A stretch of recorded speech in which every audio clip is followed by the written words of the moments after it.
Se passer. Je vous remercie beaucoup, Madame Neyat, d'être venue nous donner toutes ces explications. Nous allons maintenant parler de notre ami Jean-Philippe Fontanille, celui qui a mis au point, vous le savez, le métro symphonique de Paris et qui est aussi compositeur et qui vient d'écrire une superbe symphonie dédiée aux étoiles et à l'espace. Alors, retrouvons-le.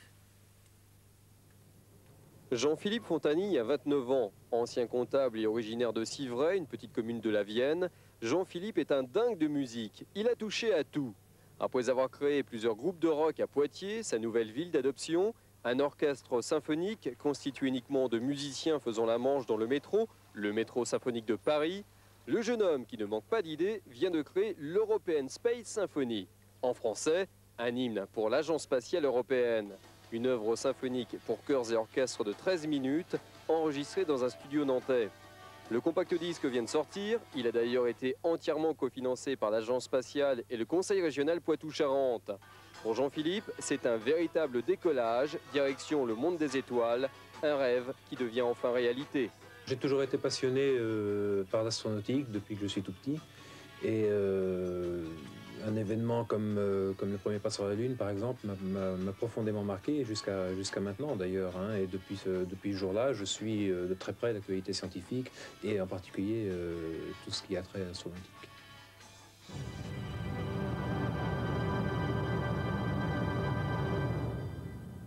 Nous sommes une région du passé, de la culture, avec un patrimoine roman formidable, mais nous sommes aussi une région du futur, tournée vers l'avenir, les technopoles, le futuroscope.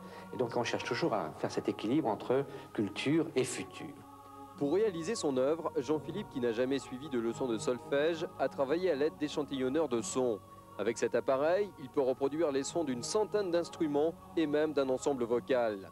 À l'écoute de ce disque, vous vous trouverez ainsi plongé dans les plus grands moments de l'histoire de l'espace. Il existait déjà des poèmes musicaux, des choses comme ça. Et là, c'est une œuvre dans laquelle on retrouve le lancement du Spoutnik avec le premier homme dans l'espace, Yuri Gagarin, y compris la catastrophe de Challenger en 86, donc qui est représentée par un passage musical assez lent, un peu triste, parce que l'événement était comme ça, quoi. Et je pense que ça a marqué beaucoup de gens, d'ailleurs.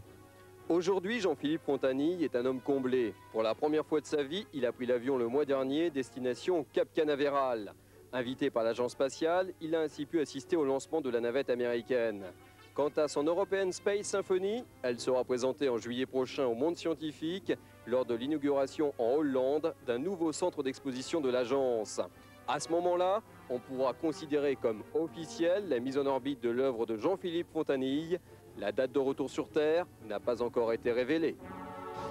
Voilà, et puis Jean-Philippe, il a pu éditer son disque laser grâce notamment à l'aide du Conseil régional de Poitou-Charentes et de son président Jean-Pierre Raffarin qui l'a soutenu dans cette entreprise. Alors, sur la couverture du disque laser, eh bien, en image, c'est la comète de Halley prise par Giotto à une distance de 2000 km. Et nous, eh bien, nous allons aussi partir du côté de la comète de Halley, tout simplement en entendant quelques extraits de cette œuvre signée Jean-Philippe Fontanille pour l'aérospatiale.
Bravo à Jean-Philippe Fontanille et nous voulions lui donner un coup de pouce. Mais je vous propose maintenant de revenir sur Terre. Et à propos du surendettement dont nous avons parlé tout au long de cette émission, si cela vous concerne, malheureusement, sachez que la première démarche à faire, c'est de vous rendre à la Banque de France. Là, on vous conseillera, et on vous conseillera surtout de remplir un formulaire et vous pourrez ainsi par la suite passer devant une commission de surendettement pour que l'on étudie votre cas. En attendant, je vous souhaite de passer un très bon week-end et je vous dis à samedi prochain.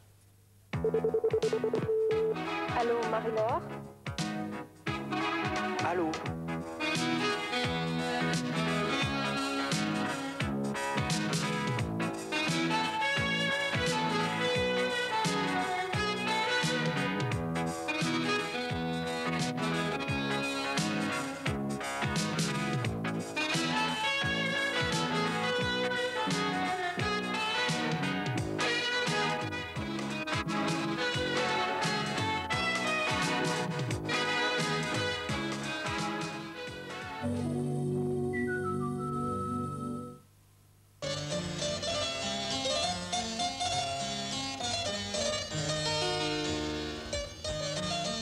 Isatis de Givenchy.